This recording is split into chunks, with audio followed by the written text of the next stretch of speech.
বিসমিল্লাহির রহমানির রহিম। খালিদ ইবনে ওমর আল আদাউই রাদিয়াল্লাহু আনহু থেকে বর্ণিত, তিনি বলেন, একদিন বসরার গভর্নর উতবা ইবনে গজওয়ান রাদিয়াল্লাহু আনহু আমাদের সামনে ভাষণ দেওয়ার সময় প্রথমে আল্লাহর কৃতজ্ঞতা ও প্রশংসা করার পর বললেন, পৃথিবীতে তার ধ্বংসের ঘোষণা দিচ্ছে এবং সে খুব দ্রুত মুখ ফিরিয়ে পালাতে শুরু করেছে।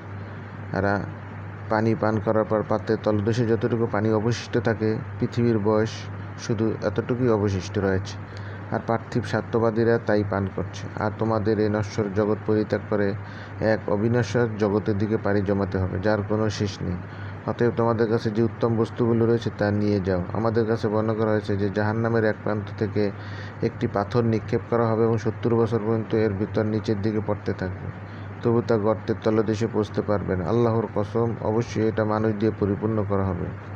তোমরা কি বিস্মিত হচ্ছ? আমাদের কাছে আরও বর্ণনা করা হয়েছে যে জান্নাতের দরজাসমূহে দুটি কপাটের মাঝখানে চওড়া স্থানটি 40 বছরের দূরত্ব হবে। তার উপর এমন একটি দিন আসবে যখন তা ভিড়ে পরিপূর্ণ হয়ে যাবে। আর আমি ইসলাম প্রচারের শুরুতে রাসূলুল্লাহ সাল্লাল্লাহু আলাইহি ওয়াসাল্লামের সাথে 7 জন ব্যক্তির মধ্যে একজন ছিলাম।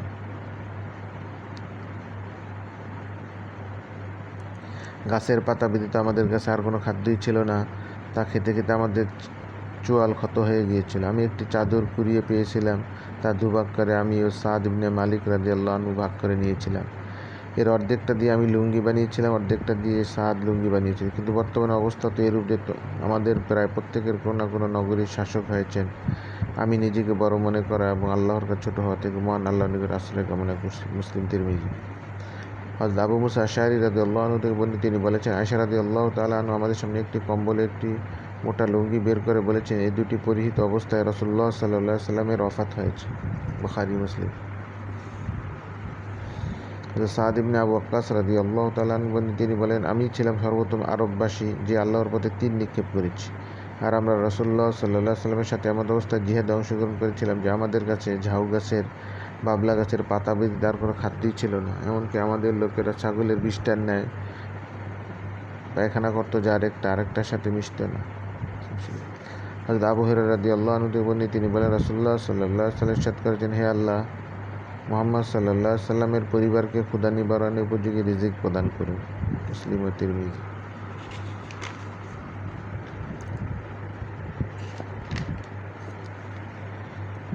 মুহাম্মদ ইবনে সিরিন রাহমাতুল্লাহ আবু হুরায়রা রাদিয়াল্লাহু আনহু বর্ণনা করেন, তিনি বলেছেন, আমি নিজেকে এমন অবস্থায় দেখেছি যে রাসূলুল্লাহ সাল্লাল্লাহু আলাইহি ওয়াসাল্লামের মিম্বার ও আয়েশা রাদিয়াল্লাহু আনহার কক্ষের মাঝখানে বেহুশ হয়ে পড়ে থাকতাম। তখন কেউ কেউ এসে আমাকে পাগল মনে করে আমার ঘাড়ের উপর পা রাখত, অথচ আমার মধ্যে ক্ষুধার জ্বালা ব্যতীত কোনো পাগলামি ছিল না। ক্ষুধার তীব্রতার কারণে আমি চৈতন্য হারিয়ে ফেলতাম। বুখারী ও তিরমিজি।